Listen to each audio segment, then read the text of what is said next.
देखिए क्या लिखा है, कह रहा है यदि 1/3 प्लस 1/2 प्लस 1/x बराबर 4 है तो x का मान बताओ। तो हमें x का मान निकालना चाहिए। पहले तो ये भिन्न जोड़ लेते हैं। ये भिन्न अगर हम जोड़ते हैं 1/3 1/2, हम कहें 1/3 1/2 है, अगर हम इनको जोड़ेंगे तो 5/6 होगा कि नहीं। सदैव इनका जोड़ ऊपर हो जाता है और इनका गुणनफल नीचे हो जाता है, ऐसी प्रक्रिया। और अगर ऐसी प्रक्रिया नहीं कर पा रहे हो तो देखो इनके एलसीएम लेते हैं, इनका एलसीएम 6, इसमें क्या करेंगे 6 हो जाए तो 2 से गुणा, तो 2 से गुणा ऊपर कर देते हैं। इसमें क्या करेंगे 6 हो जाए तो 3 से गुणा, 3 से गुणा ऊपर कर देते हैं, तो 3 2 5/6 होगा कि नहीं 5/6। ये अपने आप में ऐसे ही हल कर सकते थे। और प्लस लिखा है 1/x बराबर लिखा है 4, हमको x का मान निकालना है तो 5/6 ये जो प्लस का है ये बराबर के उस पार जाएगा तो माइनस का हो जाएगा, होगा या नहीं।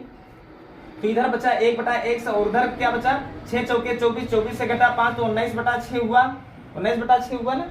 हमको x का मान निकालना है, ये तो 1/x का मान, अगर 1/x का मान ये है तो x का मान क्या होगा भाई। देखो होता क्या है, इसका गुणा इससे होगा, इसका गुणा इससे होगा तो 19x होगा और 6 होगा। और x का मान निकालना है 19 गुणे का इधर जाएगा भाग का हो जाएगा, तो जवाब क्या रहेगा 6/19 के बराबर। या एक प्रकार से ऐसे समझ लेते हैं 1/6 का मान 19/6, तो भाई x का मान निकालना है। x के सामने वाली संख्या सामने वाली संख्या का मान होती है, अर्थात x के सामने 6 है तो 6/19 हो जाएगा। x का मान क्या होगा 6/19 होगा। इसमें क्या दिक्कत थी अजय, तुम क्या।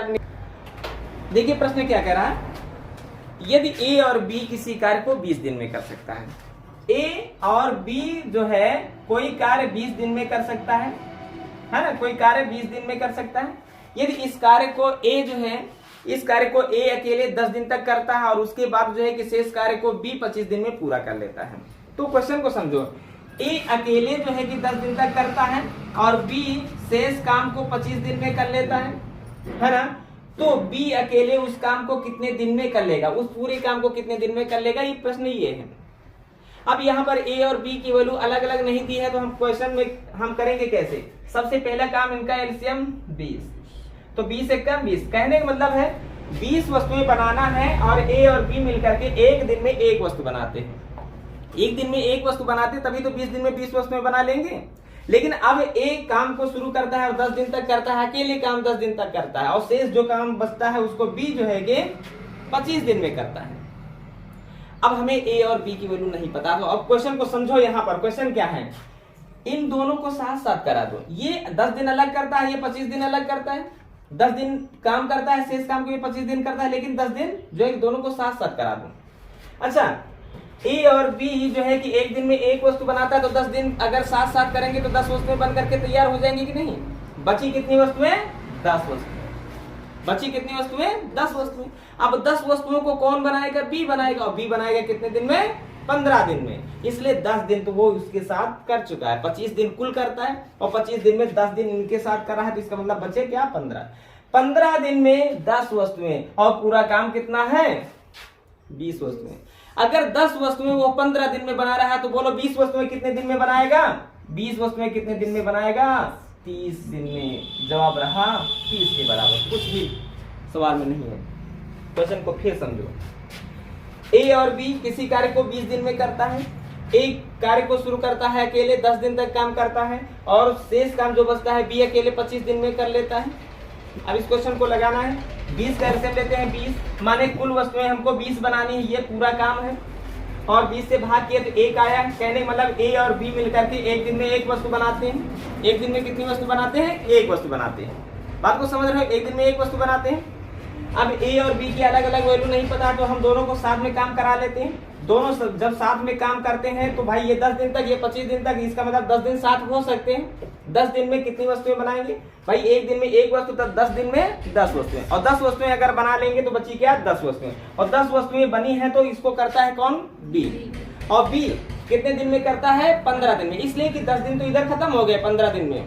15 दिन में 10 वस्तुएं, और कुल वस्तुएं कितनी है, और कुल वस्तुओं को ही पूरा काम कहते हैं। 10 वस्तुएं बनाता है 15 दिन में, बोलो 20 वस्तुएं बनाएगा कितने दिन में 30 दिन में। तो जवाब रहा कितने के बराबर 30 के बराबर, है ना। क्लियर हुआ।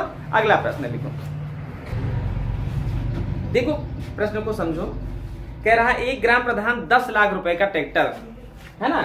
ये ग्राम प्रधान है और 10 लाख रुपए का ट्रैक्टर, 10 लाख रुपए का ट्रैक्टर की बात कर रहा है ना। ये एक किसान को एक किसान को बेचता है और किसान को बेचता है कितने परसेंट?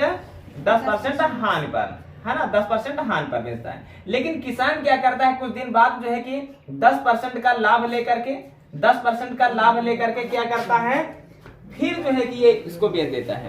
कहने का मतलब है प्रधान किसान को देता है 10% की हानि पर, तो प्रधान का नुकसान हुआ ना, प्रधान का नुकसान हुआ ना, 10% का नुकसान हुआ। और उसके बाद जो है कि किसान फिर जो है कि 10% का लाभ लेकर के 10% का लाभ लेकर के किसान जो है कि फिर प्रधान को बेच देता है। ऐसी दशा में तो किसान को क्या हुआ भाई, किसान को तो लाभ हुआ है ना, किसान को लाभ हुआ। लेकिन यहाँ पर क्वेश्चन क्या कह रहा है, ग्राम प्रधान को ना लाभ हुआ ना हानि, है ना, और किसान को 90,000 रुपए की हानि हुई, ग्राम प्रधान को 90,000 रुपए की हानि हुई और किसान को ना लाभ हुआ ना हानि। तो ना लाभ हुआ ना हानि, ये दोनों के दोनों क्वेश्चन गलत है।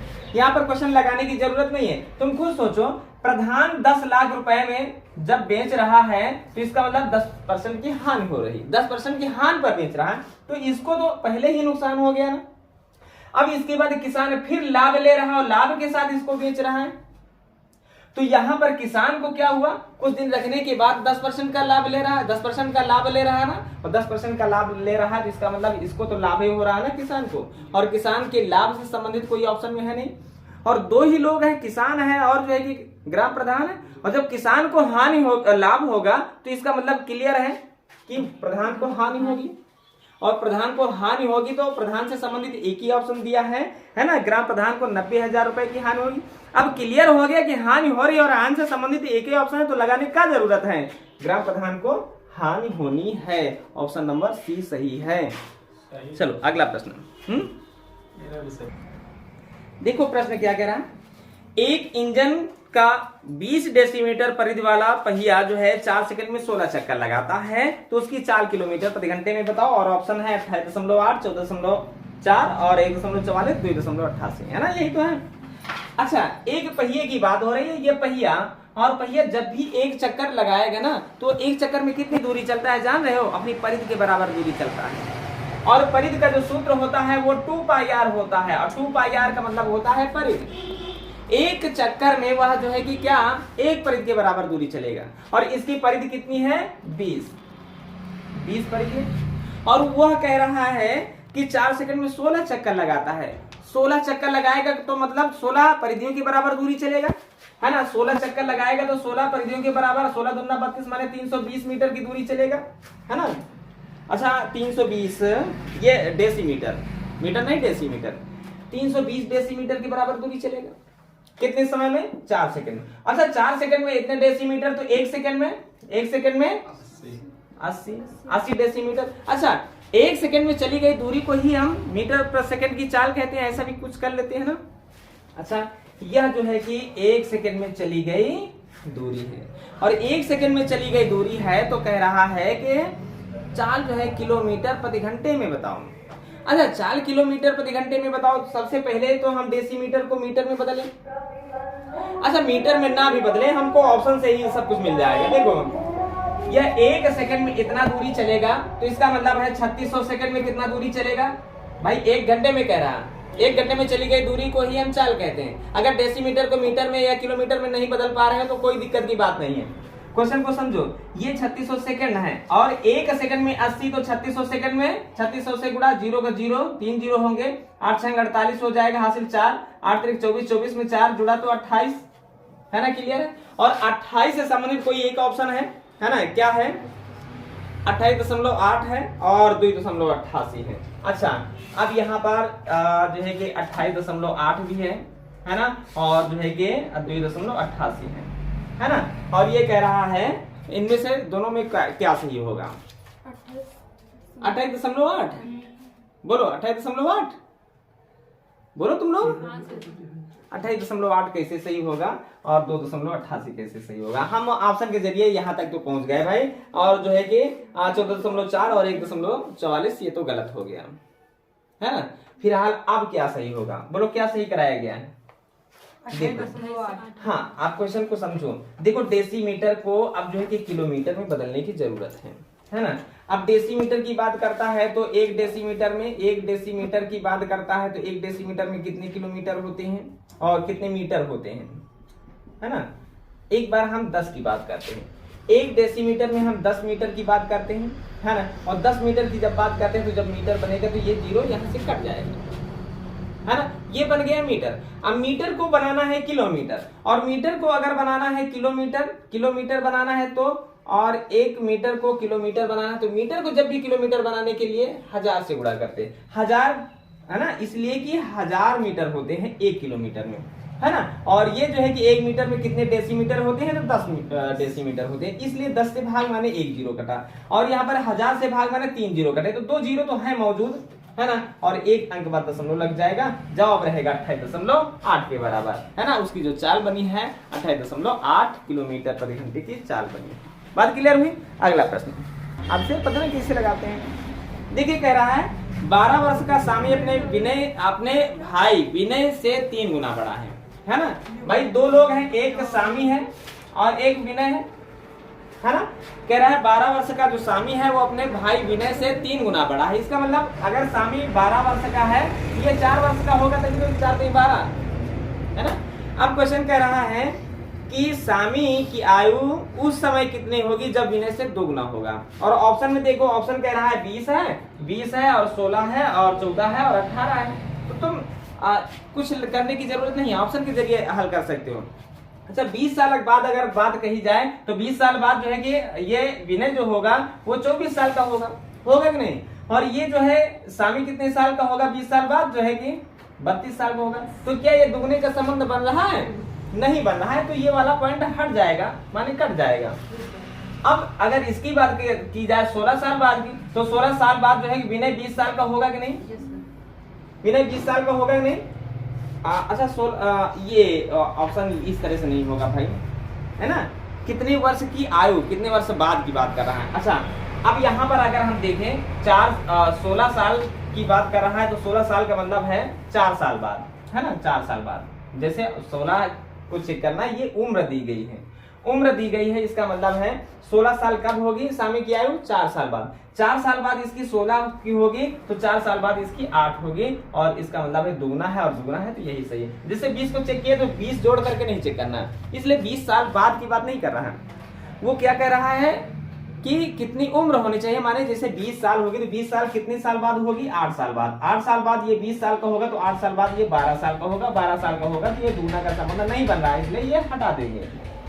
14 साल की बात कर रहा है, 14 साल का मतलब 2 साल बाद। 2 साल बाद ये 14 साल का होगा तो 2 साल बाद ये जो है कि 6 साल का होगा, यहाँ पर भी दुगना का संबंध नहीं हो रहा, तो इसको हटा देना, है ना। 18 साल की बात कर रहा था, इसका मतलब 6 साल बाद। 6 साल बाद 18 साल का होगा, 6 साल बाद ये 18 साल का होगा, 6 साल बाद ये 10 साल का होगा, यहाँ पर भी दुगना का संबंध नहीं बन रहा। ऑप्शन 16 सही होगा। कैसे? 16 साल का मतलब है 4 साल बाद। 4 साल बाद ये 16 साल का होगा, 4 साल बाद ये 8 साल का होगा। देखो दुगना स्वामी की आयु विनय की आयु से दुगना है, अर्थात ऑप्शन 16 सही होगा। बस ऐसे ही ऑप्शन से लगा दिया।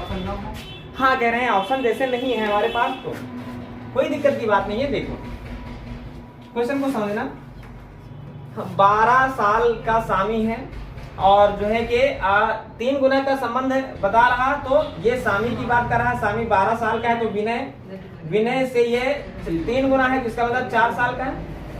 अब कह रहा है कितने साल बाद, पहले तो हम जान ले कितने साल बाद, माने 100 साल बाद। 100 साल बाद जो है कि स्वामी विनय से दुगना होगा, मानिए 2 साल का तो ये 1 साल का। ऐसे संबंध बना लो और इनका त्रियक में गुणा करते हैं तो 1 से गुणा होगा तो 12 का 1 से गुणा होगा तो वही आ जाएगा, और इधर गुणा होगा 4 दूनी 8 हो जाएगा, और 2 का x से गुणा 2x हो जाएगा।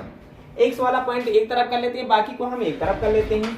x वाला पॉइंट एक तरफ करेंगे तो ये x प्लस का उधर जाएगा तो घट जाएगा, और घटा तो x बचा भाई, 2x से x घटा तो x बचा, और ये 8 प्लस का इधर आएगा तो माइनस हो जाएगा, तो माइनस होगा तो माने x का मान 4 हुआ।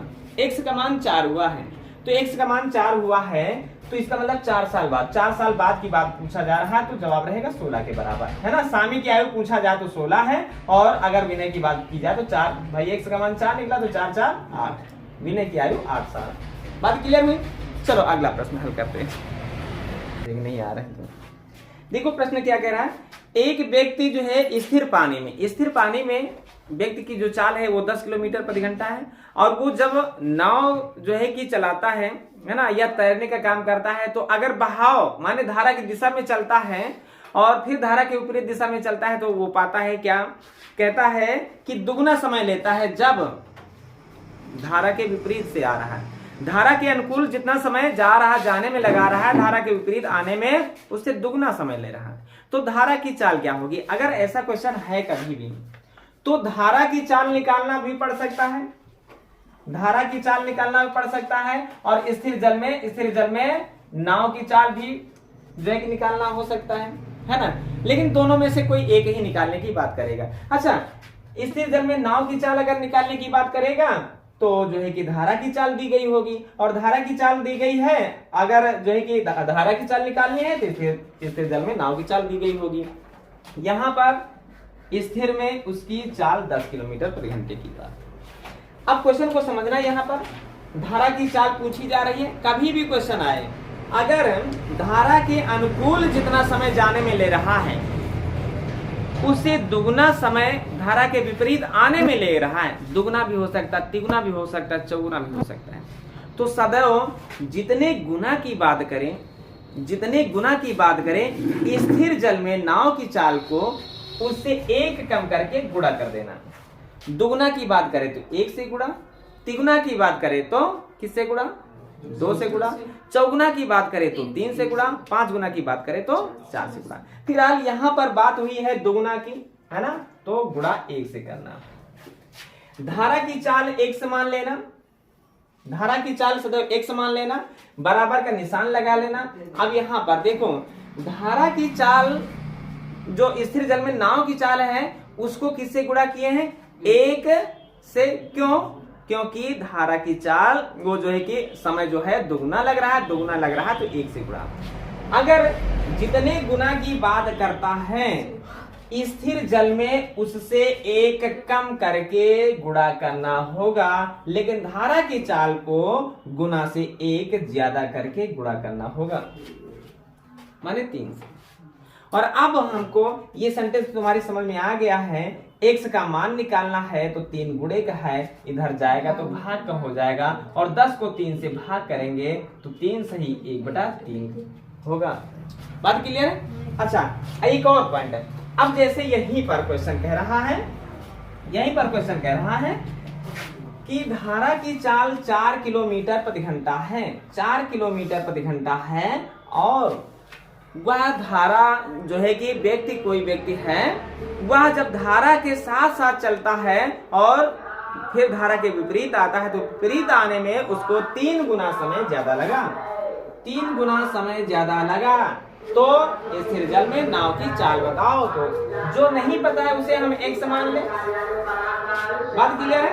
अब देखो, हमने कहा गुना से 1 घटा के कहाँ गुणा करते हैं? नाव। और गुना से 1 जोड़ करके कहाँ पे गुणा करते हैं? धारा, है ना। तो अब गुना से 1 कम करके हम यहाँ पर माने 3 गुना की बात कर रहा है तो 2 से गुणा करेंगे। क्लियर है? और बराबर का निशान लगाएंगे। धारा को किससे गुणा करेंगे भाई? 3 गुना की बात कर रहा है तो 4 से गुणा करेंगे, और सामने 2 के सामने 4 है तो हम ऐसे काट देते हैं, तो जवाब रहा 4 दूनी 8 के बराबर। ये चाल किसकी निकली है? x की निकली। तो ऐसी दशा में चाहे धारा की चाल निकालनी पड़ जाए, चाहे स्थिर जल में नाव की चाल। बात क्लियर हुई?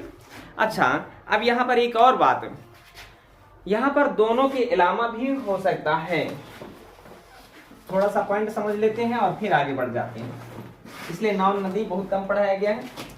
अगर स्थिर जल में कोई नाव है, स्थिर जल में किसी नाव की चाल 10 किलोमीटर प्रति घंटा है, 10 किलोमीटर प्रति घंटा है, और जो है कि धारा की जो चाल है वह जो है कि 4 किलोमीटर प्रति घंटा है, 4 किलोमीटर प्रति घंटा है। तो इसकी अनुकूल चाल क्या होगी और इसकी प्रतिकूल चाल क्या होगी? अनुकूल चाल क्या होता है और प्रतिकूल चाल क्या होता है? अनुकूल चाल होता है कि धारा के साथ साथ चलना, प्रतिकूल चाल होता है कि धारा के विपरीत चाल चलना। आपसे क्या बात? अनुकूल चाल माने, खड़े हो जाओ। अनुकूल चाल का मतलब क्या होता है? धारा के, हाँ, कायदे से सुनो, इसीलिए गणित आती नहीं है तुमको। तो क्या कर रहे थे जब समझाया जा रहा है तुमको अलग से, तो तुम जो है क्या कर रहे थे? यही सवाल लगा रहे थे। समझना जरूरी नहीं, सवाल लगाना जरूरी है ना। और जब सवाल लगाने की बात करो तो फिर समझ नहीं पाते हो। बैठो और अच्छे से पहले समझो। अनुकूल का मतलब होता है स्थिर जल में जो है कि नाव की जो चाल होती है और जो धारा की चाल होती है दोनों को जोड़ देते हैं। अनुकूल का मतलब होता है कि धारा के साथ साथ भाई 10 की तो उसकी स्वयं की क्षमता है कि पानी किधर भी ना बहे तो वो 10 की चाल से चल सकता है, और जो धारा है वो 4 की चाल से अपने साथ बहा के लेके जाएगी तो उसकी जो चाल बनेगी वो 14 की चाल बनेगी। लेकिन यही 10 की चाल से चल तो सकता है, लेकिन धारा अगर उधर से आ रही है और वो 4 की चाल से रोक रही का मतलब है माइनस हो रहा है, और माइनस हो रहा है तो यहाँ पर चाल बनी 6। और अब यहीं पर एक क्वेश्चन हो सकता है, अनुकूल चाल दी गई और प्रतिकूल चाल दी गई है तो स्थिर जल में नाव की चाल धारा की चाल दोनों को ज्ञात करना पड़ सकता है।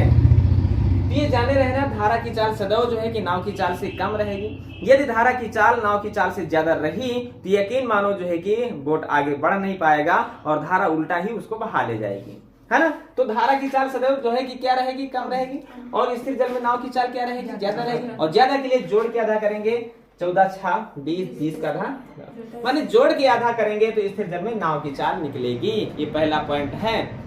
और घटा के आधा करेंगे तो धारा की चाल निकलेगी, 14 6 घटाएंगे 6 का आधा 4, माने जोड़ के आधा नाव की चाल, है ना, स्थिर जल में नाव की चाल, और घटा के आधा किसके, धारा की चाल। हवा का वेग, धारा का वेग ये होता है ना। अगला प्रश्न देखो, देखिए कह रहा है एक कमरे की जो लंबाई है और जो चौड़ाई है और जो ऊंचाई है इनका जो अनुपात है, और अनुपात नहीं मीटर में ही दिया है, 5 मीटर 4 मीटर और 3 मीटर। सदैव सवाल पर ध्यान देना। अगर इनकी आयतन उस कमरे की आयतन की बात करें तो तीनों का गुणा कर देना, 5 के 20 23 60। ये कमरे का जो है कि आयतन है, कमरे में कितनी हवा है ना, ये वो बताता है। लेकिन हमें यहाँ पर 4 दीवारों का क्षेत्रफल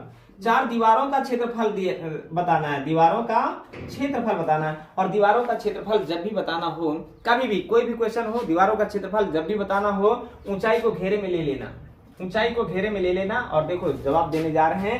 पहले एक बार चौड़ाई से गुणा करके दुगुना कर देना, एक बार लंबाई से गुणा करके दुगुना कर देना, तुम्हारा जवाब सही हो जाएगा।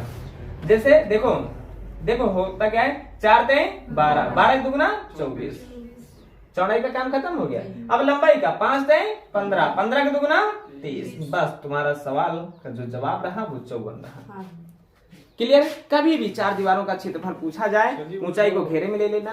दो कॉमन होता है, लंबाई प्लस चौड़ाई प्लस ऊंचाई। हाँ वही है। लेकिन सूत्र याद करना थोड़ा जो है कि कठिन बात है, इसलिए तुम क्या करो कि ऊंचाई को घेरे में ले लो, है ना। ऊंचाई से ही जो कुछ करना है, एक बार चौड़ाई का गुणा करके दुगुना और एक बार लंबाई का गुणा करके दुगुना। चौड़ाई का गुणा करेंगे 4 3 12 का दुगुना 24, और लंबाई का करेंगे 5 3 15 का दुगुना 30। जवाब रहा 54 के बराबर, बाद में जोड़ देते हैं। बात क्लियर हुई। चलो अगला प्रश्न देखो, प्रश्न क्या कह रहा है। प्रत्याशियों के बीच एक ग्रामीण चुनाव में 10% अमान्य मत। देखो जो वोटें होती है वो सदैव 100% होती है, ये बात जान लो। 100% में क्या कह रहा है, 10% अमान्य है, 10% क्या है, अमान्य है ना, ये बात हुई। तो इसका मतलब है कि 90% पर चुनाव हो रहा है, और 90% में 2 लोग हैं, एक को 62% मिला मान्य पदों का, जो एक 62% मिला, और दूसरे को जो भी मिला वो, है ना। और ऐसी दशा में जीतने वाले को 21,600 मतों से विजयी घोषित कर दिया गया। कोई दिक्कत की बात नहीं, क्वेश्चन को समझो। यहाँ पर अगर तराजू लगाना है तो 2 तराजू लगा देते हैं हमारी, तो एक भी तराजू में लग सकता है। देखो 2 तराजू भी लगाएंगे और 1 तराजू भी लगाएंगे। देखो होता क्या है, और हम सदैव बताए हैं कि 50% से जो भी जितना ज्यादा पाता है, हार जीत के सामने उसका दुगना रख दिया जाता है। चुनाव संबंधित जब भी क्वेश्चन पढ़ाए हैं और ऐसे ही बताए। ये 62 12 62 50 से बोलो कितना ज्यादा, 12 ज्यादा है तो 24 रखेंगे। क्यों 24 रखेंगे, क्वेश्चन को थोड़ा सा यहाँ पर समझ लो भाई। 100% जो है कि 100% का चुनाव होता है, 100% में 62% अगर ये पा रहा है तो इसका मतलब है ये कितना पाएगा, 38% पाएगा, है ना। तो जीत रहा है ये, तो देख रहे हैं कितने वोटों से जीत रहा है, तो 21,600 वोटों से जीत रहा है। लेकिन परसेंटेज में देखें तो 12 से 8 घटाएंगे तो 4 बचेगा, और यहाँ इसने उधार दिया 5 से 3 घटाएंगे 2 बचेगा, माने 24% वोटों से जीत रहा। तो जीत के सामने जीत रखेंगे। पहले तो ये वाली वोटें निकालेंगे, कितने परसेंट है, 100%। अब देखो इसको काट देते हैं, 24 का पहाड़ा भाई आता नहीं है ना। फिलहाल 24 में एक बार करके देखो शायद हो रहा। 9 चौके 36, हासिल 3, 9 दूनी 18, 18 में 3 जुड़ा तो 21 हो गया, माने 900। और 900 को 100 से गुणा करेंगे तो, है ना, 90,000। 90,000 जो है कि मान्य मत हैं। और मान्य मत हैं तो हमको करना क्या है, 100% वोटें निकालनी है। अब 100% वोटों में क्या करना है भाई, 100% वोटें पड़ती हैं, है ना, उनमें से 90% जो है मान्य है, तो मान्य के सामने मान्य रखेंगे। अगर अमान्य की बात करें तो 10% रख दें, लेकिन यहाँ पर कुल मतों की बात कर रहा है तो 100 रख देते हैं। जवाब रहा 0 से 0 कटा, 9 से 9 कटा, तो जवाब रहा इन दोनों का 1000 का 100 से गुणा करेंगे तो 1 लाख हो जाएगा, है ना। जवाब ये रहा। ये डबल तराजू पे तुम्हारा क्वेश्चन रहा। लेकिन अब यहाँ पे डायरेक्ट हाँ जहां पर दिक्कत हो बोल दो। हाँ डायरेक्ट कहते हैं, डायरेक्ट एक तराजू पर डायरेक्ट लगाना है ना, कोई दिक्कत की बात नहीं। क्वेश्चन को समझो और जो है कि एक तराजू पर लगाओ। तराजू जब तक है गणित बड़ी आसान है, ये जान लो। देखो होता क्या है, 100% वोटें हैं, 100% वोटें पड़ती हैं, 100% में 90 जो है कि 10% अमान्य है। तो अमान्य है तो अमान्य का मतलब है कि 90% अमान्य है, ये बात अपने आप में समझ रहे हो। तो 100 का 90% ये अमान्य है, वो 100 का 90% अमान्य है। और 90 में मिले हैं कितना, 62% मत।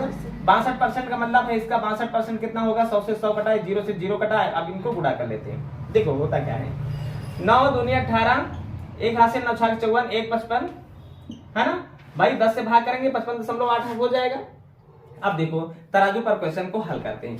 21,600 मत क्या है, इनसे विजयी हुआ। हम कहते हैं कि इसको देखो 50 से जितना ज्यादा पा रहा है, जितना ज्यादा पा रहा है उसका दोगुना रख दो। ये 50 से 5.8 ज्यादा पा रहा है, 5.8 ज्यादा पा रहा है, 5.8 का दुगुना रख दो। 5.8 का दुगुना क्या होगा भाई, 5.8 का दुगुना होता है क्या, 2 8 16, 2 5 10 1 11, है ना, यही तो होता है नहीं। एक अंक के बाद दशमलव माने 11.6 होता है। क्लियर है।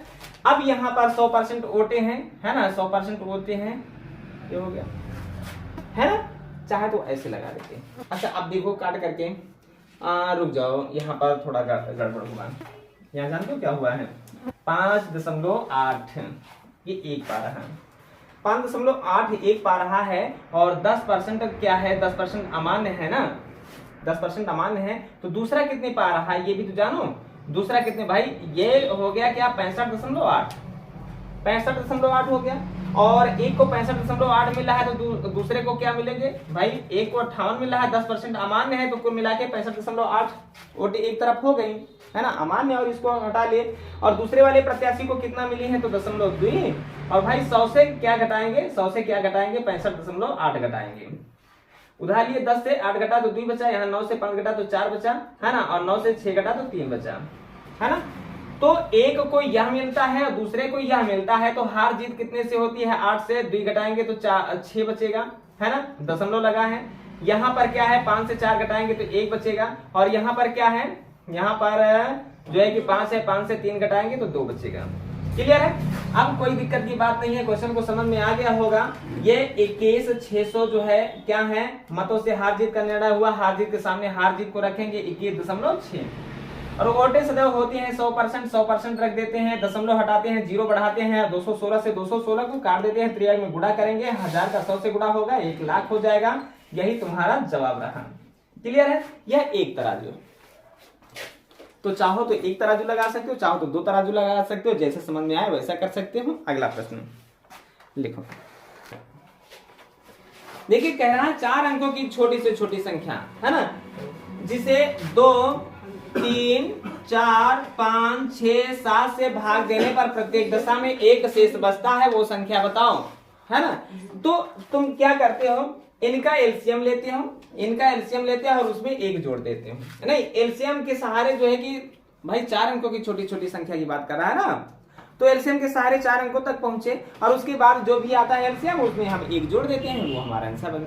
लेकिन हमको कम समय में लगाना। देखो ये एक पॉइंट समझ लो कि 2 से 3 से 4 से 5 से 6 से 7 से जो है कि काटने पर माने भाग करने पर 1 शेष बचता है, वो ऑप्शन चुनना है। कहने का मतलब एक दूसरी भाषा में ये समझो कि यदि 1 से 1 घटा दिया जाए, इन ऑप्शनों में से पूछ रहा है कि इन ऑप्शनों में से किसमें 1 घटा दिया जाए तो वो संख्या इनसे कटने लगेगी।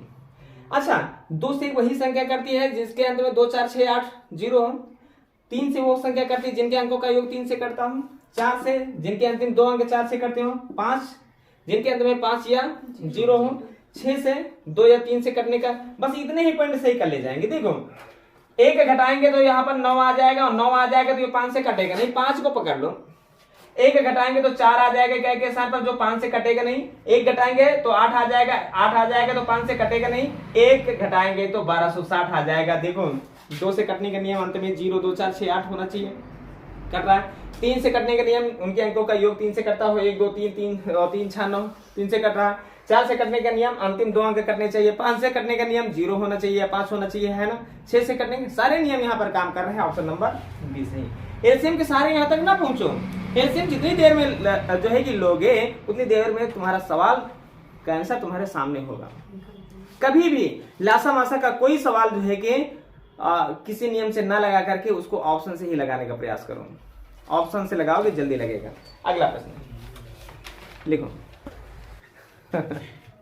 हाँ, देखें गेहूं और जौ के मिश्रण में 80% गेहूं, 12 क्विंटल की बात कर रहा है, 12 क्विंटल की बात कर रहा है, और 12 क्विंटल में क्या है 80% गेहूं है। 80% गेहूं है तो इसका मतलब है 20% क्या है, 20% है जौ है। इतनी सी बात जान लो। अच्छा 12% क्या होगा, 9.6 होगा कि नहीं इसका। 12 क्विंटल पूरा है। हाँ 12 क्विंटल पूरा नहीं, क्या अधूरा है। हम सोचे सर ये 12 क्विंटल गेहूं है खाली। 12 क्विंटल में कह रहे उस मिश्रण के क्वेश्चन तो लिखे होंगे। उस मिश्रण क्या होता है, हाँ तो दोनों होता है ना।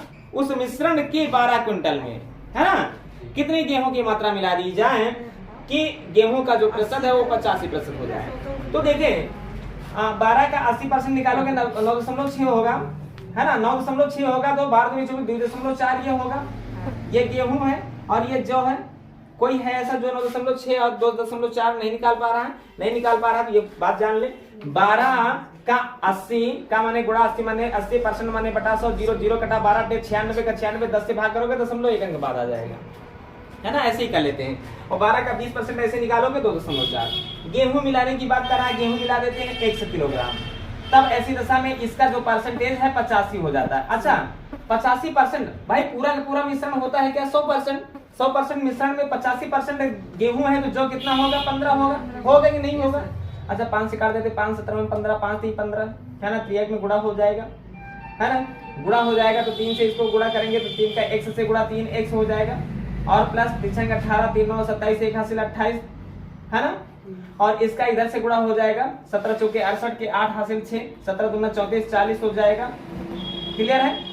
x का मान निकालना है ना। तो 28.8 बराबर के उस पार जाएगा तो घट जाएगा, और घटेगा तो कितना बचेगा, तो 12 बचेगा। 12 बचेगा या नहीं। और 3x बराबर 12 है तो x का मान निकालने के लिए भाई 3 गुणे का है, उधर जाएगा भाग का हो जाएगा, और भाग का होगा तो 3 चौक 12। जवाब कितने के बराबर रहा, 4 के बराबर रहा। x का मान क्या है 4।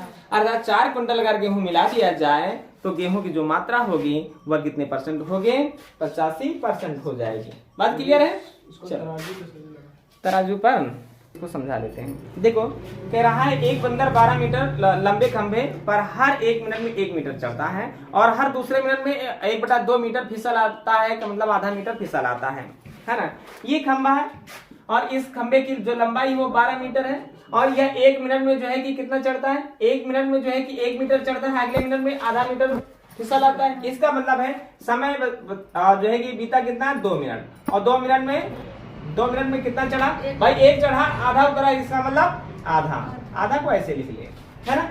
आधा फीट है कि मीटर है ना। अच्छा 2 मिनट है, ठीक है। 2 मिनट में आधा मीटर चढ़ा। और ऐसे क्वेश्चन को लगाने के लिए जो पहले उछाल होती है उसको घटा लिया करो। 1 घटाएंगे तो 11 तक समझना है। अगर आधे मीटर को चढ़ने में 2 मिनट का समय लगता है तो 11 मीटर चढ़ने में भाई इसका चौके है ना, आधा चौके 2 मिनट तो 11 चौके 44 मिनट का समय लगा। 44 मिनट में यहाँ तक पहुंच गया, यहाँ तक पहुंचेंगे नहीं। 11 मीटर चढ़ने में 44 मिनट लगाया। यहाँ पर कोई कंफ्यूजन है अभिषेक, आरती, मोनी नहीं। अच्छा अब यहाँ से जब भी हो जाएगा तो भाई 1 मीटर बचा है ना। 1 मीटर चढ़ने में कितना समय लगाता है ना। 1 मीटर चढ़ने में 1 मिनट का समय लगाता है, और शीर्ष पर पहुंच गया है कितने मिनट में 45 मिनट में, है ना। ये लास्ट प्रश्न था।